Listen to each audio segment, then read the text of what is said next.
Hi, ഇന്ന് നമുക്ക് വള്ളിപ്പയർ വെച്ച് ഒരു തോരനായാലോ? രുചിമേളം എ ടേസ്റ്റി ട്രാവലോഗിലേക്ക് എല്ലാ കൂട്ടുകാർക്കും സ്വാഗതം.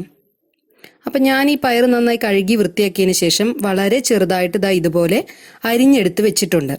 അപ്പം ഇനി മറ്റ് ചേരുവകൾ എന്തൊക്കെയാണ് വേണ്ടതെന്ന് നോക്കാം.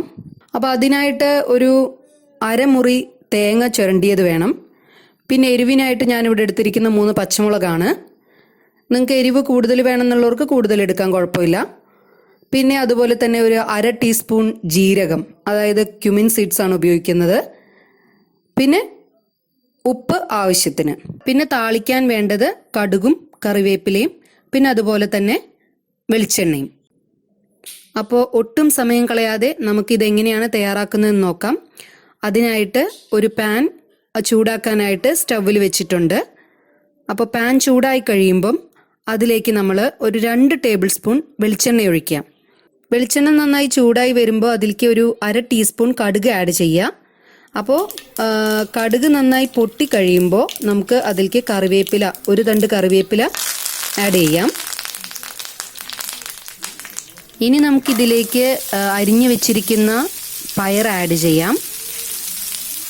ആവശ്യത്തിന് ഉപ്പ് ചേർക്കാം. പയറിനും മുട്ടയ്ക്കൊന്നും അധികം ഉപ്പ് ആഡ് ചെയ്യാൻ പാടില്ല. കാരണം പെട്ടെന്ന് തന്നെ ഉപ്പ് പിടിക്കുന്ന സംഭവങ്ങളാണ് ഈ പയർ, മുട്ട അങ്ങനെയുള്ള വസ്തുക്കളൊക്കെ. അപ്പം അതുകൊണ്ട് തന്നെ അതിലൊക്കെ നമ്മൾ വളരെ ശ്രദ്ധിച്ചാണ് ഉപ്പിടേണ്ടത്. വളരെ കുറച്ച് ഉപ്പിട്ടാൽ മതി. അപ്പോൾ ഇനി നമുക്ക് പയറിലേക്ക് ഒരു 1/2 ഗ്ലാസ് വെള്ളം ഒഴിക്കാം. പയറിലൊക്കെ ഓൾറെഡി വെള്ളം ഉള്ളതാണ്. അപ്പം നമ്മൾ അധികം വെള്ളം ആഡ് ചെയ്യാൻ പാടില്ല തോരൻ വെക്കുമ്പോൾ, കാരണം അതിൽ നിന്ന് വെള്ളം ഊറി വരും. ഇനി നമുക്കൊരു 1/4 ടീസ്പൂൺ മഞ്ഞൾപ്പൊടി ആഡ് ചെയ്യാം.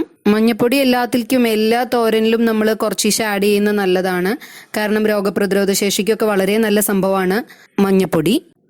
ഇനി നമുക്കിത് അടച്ചു വെച്ച് കുറച്ച് നേരം വേവിക്കാം. അപ്പോൾ ഇത് വേവുന്ന സമയം കൊണ്ട് നമുക്കിതിന് വേണ്ട അരപ്പ് റെഡിയാക്കാം. അപ്പോൾ അതിനു വേണ്ടി അരമുറി തേങ്ങ ചിരണ്ടിയത് ഞാൻ മിക്സിയുടെ ജാറിൽ എടുത്തിട്ടുണ്ട്. അതിലേക്ക് ഒരു 1/2 ടീസ്പൂൺ ജീരകം ഇടുക. അതുപോലെ തന്നെ എരിവിനായിട്ട് ആവശ്യമായിട്ടുള്ള 3 പച്ചമുളകാണ് ഞാൻ എടുത്തിട്ടുള്ളത്, അതും ആഡ് ചെയ്യാം. ഇനി ഇത് ജസ്റ്റ് ഒന്ന് കറക്കിയെടുക്കുക. അതായത് ഇപ്പം പണ്ടാണെങ്കിൽ അമ്മിക്കല്ലിൽ അല്ലെങ്കിൽ അരകല്ലിൽ നമ്മളിതൊന്ന് ഒതുക്കിയെടുക്കുക എന്നാണ് പറയാറുള്ളത്. അതായത് നന്നായി അരയാൻ പാടില്ല, തേങ്ങ ജസ്റ്റ് ഒന്ന് അരയുക. നമ്മളൊന്ന് കോഴ്സായിട്ട് ഗ്രൈൻഡ് ചെയ്യുക എന്ന് പറയില്ലേ, അതായത് ജസ്റ്റ് ഒന്ന് ഒതുക്കിയെടുക്കുക എന്നാണ് പണ്ട് ആണെങ്കിൽ പറയാറുള്ളത്. ചതച്ചെടുക്കുക അല്ലെങ്കിൽ ജസ്റ്റ് ഒന്ന് ഒതുക്കിയെടുക്കുക, നന്നായി അരഞ്ഞു പോകാൻ പാടില്ല. അപ്പോൾ അത് ഇവിടെ റെഡി ആയിട്ടുണ്ട്. ഇനി നമുക്ക് ഇതിലെ വെള്ളമൊക്കെ വറ്റി വന്നിട്ടുണ്ട്. അപ്പോൾ നമുക്ക് പയറിലേക്ക് ആഡ് ചെയ്യാം. ഈ അരച്ച് വെച്ചിരിക്കുന്ന അല്ലെങ്കിൽ ഈ ഒതുക്കിയെടുത്ത കൂട്ട് നമുക്ക് ഇതിലേക്ക് ആഡ് ചെയ്യാം. ഇനി നമുക്കിതൊരു മീഡിയം ഫ്ലെയിമിൽ വെച്ചിട്ട് ആവി കയറ്റിയെടുക്കുകയാണ് ചെയ്യുന്നത്. അതായത് ഇത് ഈ അരപ്പും കൂടെ ഇതിലേക്ക് മിക്സ് ചെയ്തിട്ട് ഒരു മീഡിയം ഫ്ലെയിമിൽ 5 മിനിറ്റ്, ഒരു മീഡിയം ഫ്ലെയിമിൽ ഒരു 5 മിനിറ്റ് വെച്ച് കഴിഞ്ഞാൽ ഈ തേങ്ങയൊക്കെ ഒന്ന് ആവി കയറി വെന്ത് കിട്ടും. അപ്പോൾ നമുക്ക് അങ്ങനെ ഒരു 5 മിനിറ്റ് കീപ്പ് ചെയ്യാം.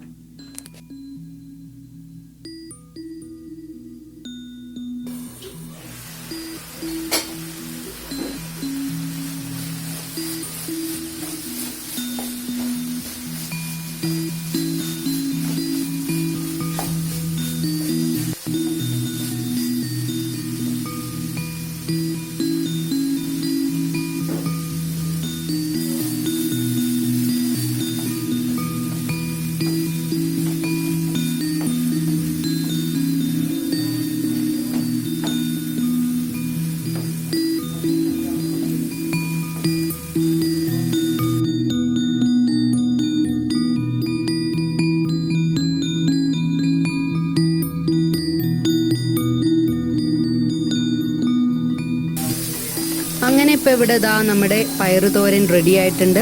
നല്ല ടേസ്റ്റിയാണ്, എന്നാൽ വളരെ ഈസിയുമാണ്.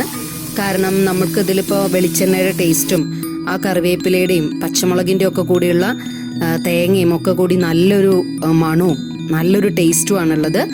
അപ്പം വല്ലാതെ സ്പൈസി എന്നൊന്നും പറയാൻ പറ്റില്ല, എങ്കിലും നല്ലൊരു ഡിഷാണ്. നമുക്ക് ചോറിനൊക്കെ കൂട്ടാൻ വളരെ ടേസ്റ്റി ആയിട്ടുള്ളൊരു ഡിഷാണ്. അപ്പോൾ എല്ലാവരും ട്രൈ ചെയ്ത് നോക്കുക. അടുത്ത റെസിപ്പിയുമായി കാണുന്നത് വരെ ബൈ.